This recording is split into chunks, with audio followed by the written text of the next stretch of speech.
Hello everyone, just want to give you an update on what's going on with my training for triathlon for my upcoming season next year.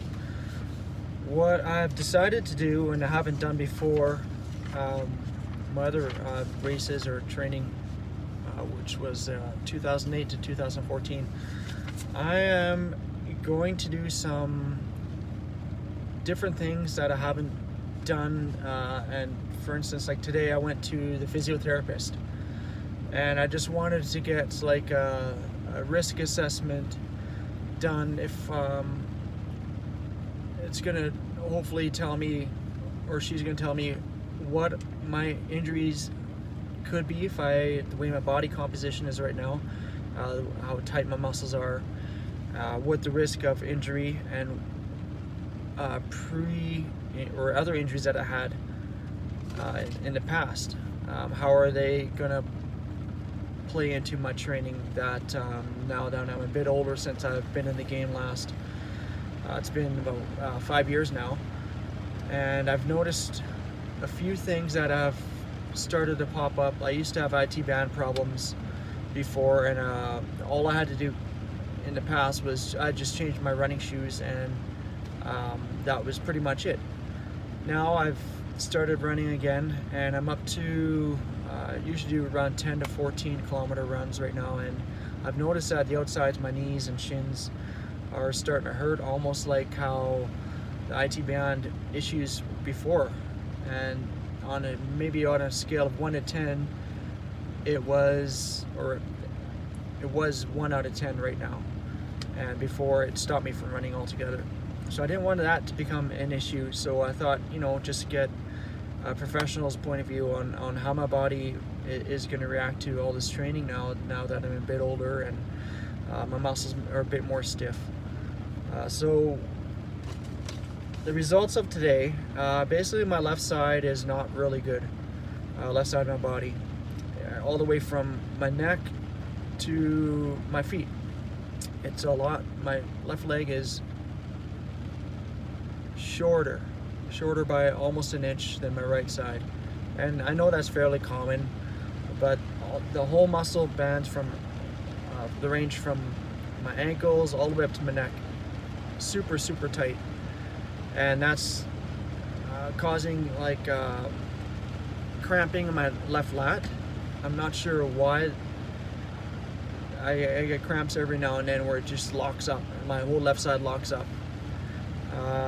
So right now she's got me doing some stretches here. I'm just looking at some stretches she gave me.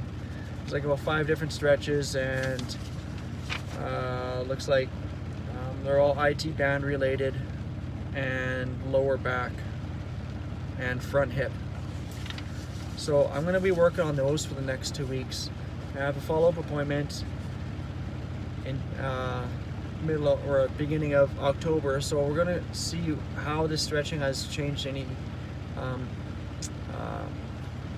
the muscles on the left side of my body. She's probably going to remeasure the length and the strength of my muscles, so hopefully that loosens a few things up, and then I think after that she's going to put me on some sort of program for strengthening my core. I do a little bit of core work right now in the gym, not nearly enough, but we'll see what kind of program she puts me on for core work, and I'm kind of looking forward to that most of all. I'm not one into stretching, but I'm gonna have to accept the fact that I can't just wing it like how I used to and just go and do my run and do a basic quad stretch and a hamstring stretch, and that's it. Now this is getting where if an injury happens, it's going to put me back a long time, I think, being at the age I am at 45, especially when I want to do the Ironman, and I want to do a really good time when I'm 50. So my first Ironman, I was 11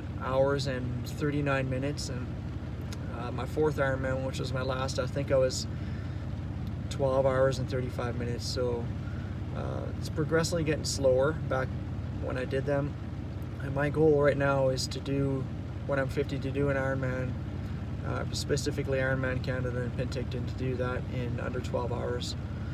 So this physiotherapy, that's the first step I'm going to take. The next one, I have an appointment booked middle of October to get a professional bike fit.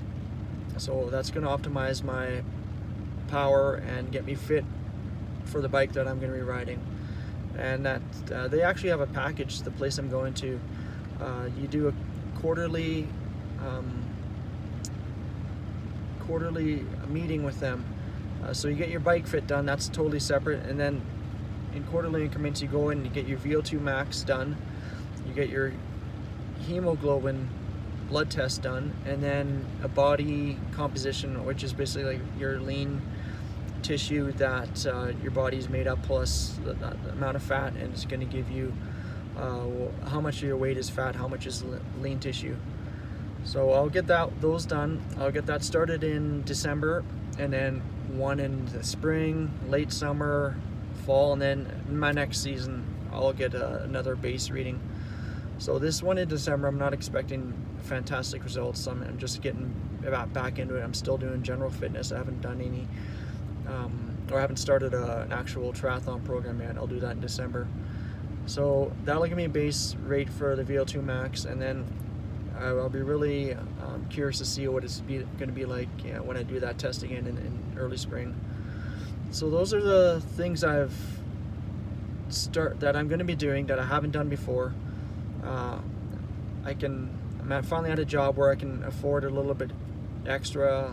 Before I couldn't afford to do much. I was lucky to have a partial sponsorship with Lake Country Cycle, and I still do, and that's going to help out quite a bit. But I'm at a point in my life where the job I'm working at is going to allow me to do these little extras, and hopefully they're going to pay off when I start my training. So I will check in with you guys. I'm not sure what the next video is going to be like, but definitely for sure I will let you in on the bike fit and how that went, and then the VO2 max and the hemoglobin blood test and the body composition. I'll do videos on each of those. So hopefully we'll see you in the meantime with some training updates, and we'll look forward to talking to you. Thanks.